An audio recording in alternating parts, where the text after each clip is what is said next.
Hello everyone, education news में आप लोगों का स्वागत है। आज की इस वीडियो में चर्चा करेंगे कि फर्स्ट सेमेस्टर का रिजल्ट कब आएगा।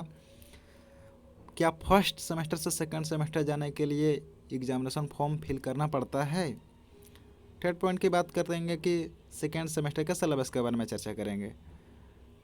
तो फर्स्ट सेमेस्टर का रिजल्ट एसओएल में रिजल्ट डिक्लेयर करने में थोड़ा डिले करता है, तो हो सकता है तो आप लोग का रिजल्ट 2 से 2.5 महीना लग सकता है, उससे पहले भी आ सकता है। सेकेंड पॉइंट रहा कि आप लोग को फर्स्ट सेमेस्टर से सेकंड सेमेस्टर में जाने के लिए एग्जामिनेशन फॉर्म हाँ जी फिल करना पड़ता है। उसके लिए आप लोग को फर्स्ट सेमेस्टर का रिजल्ट आने के बाद ही फिल करना पड़ता है। उसके लिए आप लोग को 400 से 600 रुपये लगता है आपको खर्चा।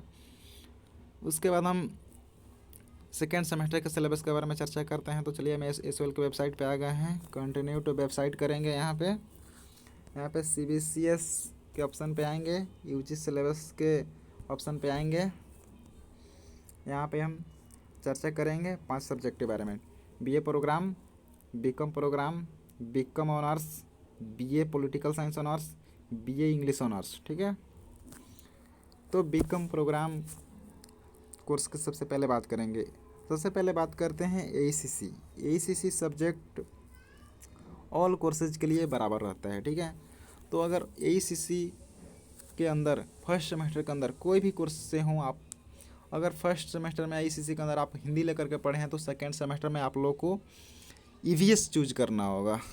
ठीक है, वहीं अगर आपको फर्स्ट सेमेस्टर के अंदर अगर आप हिंदी इंग्लिश लेकर के पढ़े हैं ACC के अंदर तो आपको सेकेंड सेमेस्टर में EVS मिलेगा।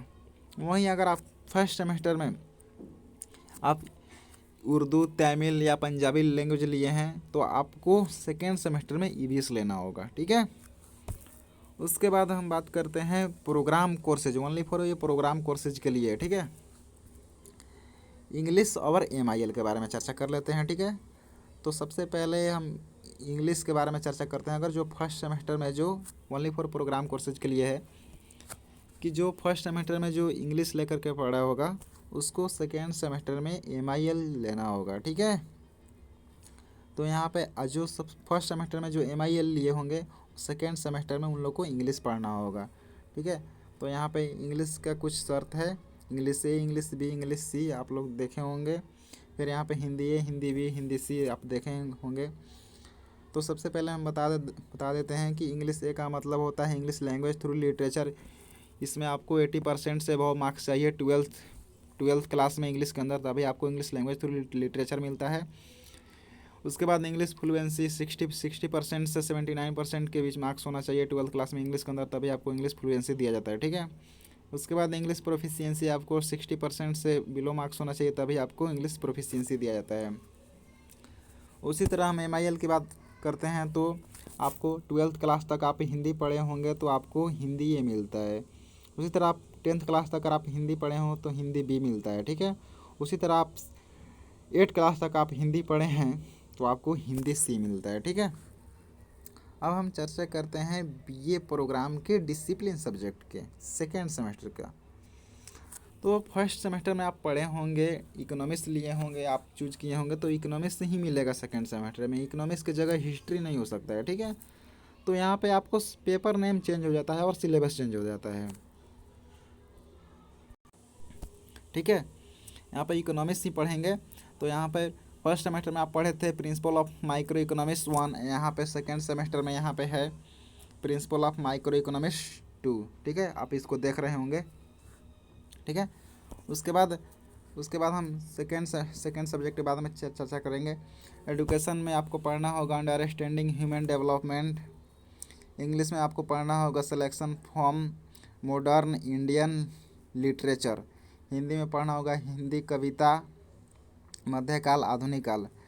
हिस्ट्री में पढ़ना होगा हिस्ट्री ऑफ इंडिया 300 से 1200 सेंचुरी के बीच पढ़ना होगा। मैथमेटिक्स में पढ़ना होगा आपको अलजेब्रा पढ़ना होगा। उसके बाद NHE में पढ़ना होगा न्यूट्रिशन फॉर द फैमिली पढ़ना होगा। पॉलिटिकल साइंस में पढ़ना होगा आपको इंडियन गवर्नमेंट एंड पॉलिटिक्स।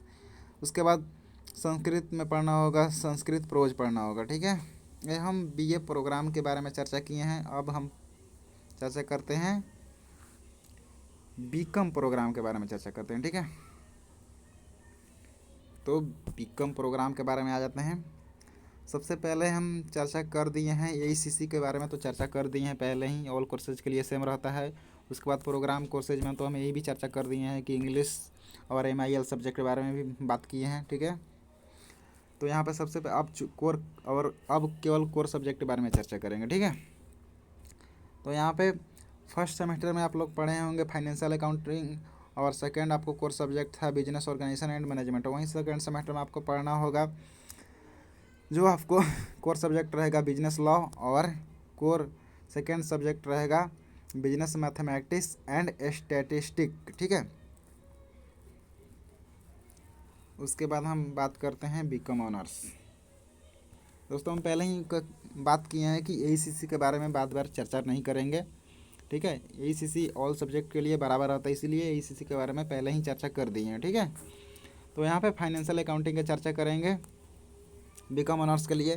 तो फर्स्ट सेमेस्टर में आप लोग को फाइनेंशियल अकाउंटिंग पढ़े हैं, और सेकेंड कोर सब्जेक्ट था आपको बिजनेस लॉ। उसके बाद सेकेंड सेमेस्टर में पढ़ना होगा कॉर्पोरेट अकाउंटिंग, और सेकेंड कोर सब्जेक्ट रहेगा आपको कॉर्पोरेट लॉ। उसके बाद हम चर्चा करेंगे जेनरिक इलेक्टिव। फर्स्ट सेमेस्टर में आप पढ़े थे इंट्रोडक्टरी ऑफ माइक्रो इकोनॉमिक्स, देखिए यहाँ पे इंट्रोडक्टरी ऑफ माइक्रो इकोनॉमिक्स, ठीक है।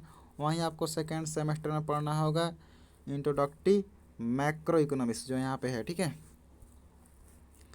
उसके बाद हम चर्चा करते हैं BA पॉलिटिकल साइंस ऑनर्स, ठीक है।